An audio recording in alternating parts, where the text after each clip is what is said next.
સ્થાનિક સ્વરાજની ચૂંટણી માટે કોંગ્રેસે તૈયારી શરૂ કરી છે। અમદાવાદમાં કોંગ્રેસે સેન્સ પ્રક્રિયા શરૂ કરી છે। 7 જગ્યા પર દાવેદારોને સાંભળવામાં આવી રહ્યા છે। અંદાજિત 700 લોકોએ ફોર્મ ભરી અને દાવેદારી કરી છે। કાર્યકરો સીધા જ દાવેદારી કરવા નિરીક્ષકો સમક્ષ પહોંચ્યા।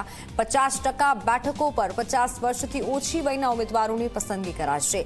બિન રાજકીય લોકોને QR કોડથી જોડાવા અપીલ કરાઈ છે। વારંવાર ચૂંટણી લડતા કાર્યકરોને સંગઠનમાં જવાબદારી અપાશે। નિરીક્ષકો વોર્ડ દીઠ પેનલ તૈયાર કરાશે। ચૂંટણી સમિતિની ચર્ચા બાદ ઉમેદવારો પર ફાઇનલ મહોર લાગશે। 700 લોકોએ ફોર્મ ભરી દાવેદારી કરી છે, ત્યારે કાર્યકરો સીધા જ દાવેદારી કરવા નિરીક્ષકો સમક્ષ પહોંચ્યા છે।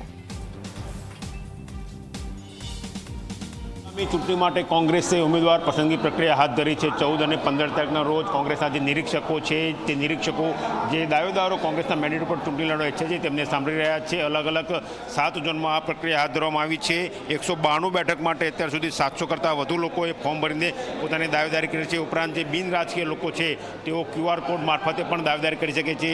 ચાલુ વર્ષે કોંગ્રેસે 50%થી વધારે ઉમેદવારો યુવાઓને આપવાનું નક્કી કર્યું છે। ઉપરાંત જે કાર્યકરો એક કરતાં વધારે વાર ચૂંટણી તેમને સંગઠનમાં જવાબદારી આપવાનું પણ નક્કી કર્યું છે। આપણી સાથે જોડાયા છે કોંગ્રેસના પ્રભારી ભરતભાઈ, તેમની સાથે વાત કરીશું।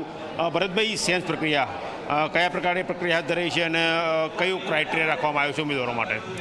ક્રાઇટેરિયામાં એવું છે કે એજ્યુકેશન જોઈએ છે।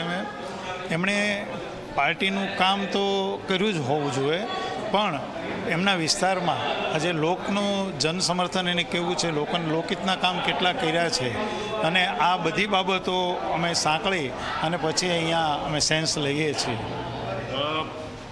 જે સેન્સ લેવા છે એના પછીની પ્રક્રિયા શું રહે છે? ક્યાં સુધી ઉમેદવારો જાહેર થઈ શકે છે? અહીંયા અમે અહીંયાથી સેન્સ લઈ અને પછી પ્રદેશ સમિતિ સમક્ષ રજૂ કરશું, અને આમાંથી જે કાંઈ યોગ્ય ઉમેદવારો હશે એને માટેનો નિર્ણય ત્યાં થશે।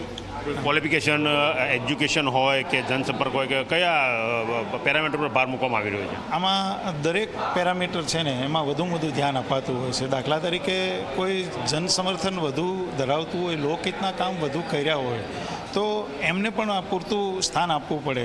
ભલે એમનું કદાચ એજ્યુકેશન ઓછું હોય, પણ એજ્યુકેટેડ વ્યક્તિ હોય તો એને પ્રાયોરિટી અમે આપવાના છીએ। આભાર। તો આ હતા ભરતભાઈ, જેમનું કહેવું છે કે એનું એજ્યુકેશન જોવાય છે, જે તે વ્યક્તિનો જનસંપર્ક જોવાય છે, પાર્ટી માટે તેમને શું કામ કર્યું છે એ જોવાય છે। તેના આધારે હાલ દાવેદારોની સેન્સ કરવામાં આવી રહી છે, જે ગુજરાત પ્રદેશ કોંગ્રેસ સમિતિએ સબમિટ કરવામાં આવશે અને ત્યાંથી ઉમેદવારોનું આખરી લિસ્ટ જાહેર થશે।